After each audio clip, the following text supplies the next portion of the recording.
కేజ్రీవాల్ ఢిల్లీలో రెండోసారి మూడోసారి ఎందుకు ముఖ్యమంత్రి అయ్యిండు? మొదటిసారి ఒక పరిస్థితిలో అయ్యిండు, రెండోసారి మూడోసారి వారు ముఖ్యమంత్రి కావడానికి ప్రధానమైన కారణం ఆయన విద్యలో తీసుకొచ్చిన సమూలమైన మార్పులు. ఆ మార్పుని పేదలకు విద్యను అందించిన టీచర్లు కాబట్టి వారు రెండోసారి మూడోసారి ముఖ్యమంత్రి అయినారు.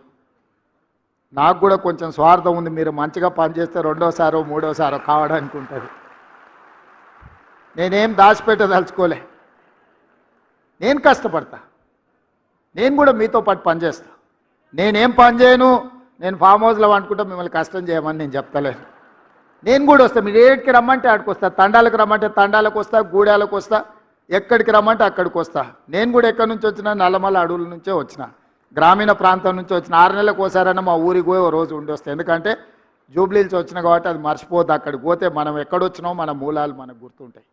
మా టీచర్లకు కూడా నా సూచన ఒకటే, అప్పుడప్పుడు మనం ఎక్కడి నుంచి వచ్చినామో 4 నెలలకు ఒక్కసారి మన మూలాలను మనం గుర్తు చేసుకోవాలి.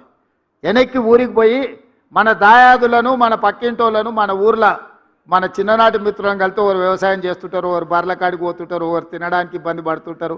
వాళ్ళకంటే ఎంత మెరుగైన జీవితం మనకు ఉందో ఒకసారి వస్తే మనం నిజంగా ఏం చేయాలనో మనకు ఒక అవగాహన వస్తుంది.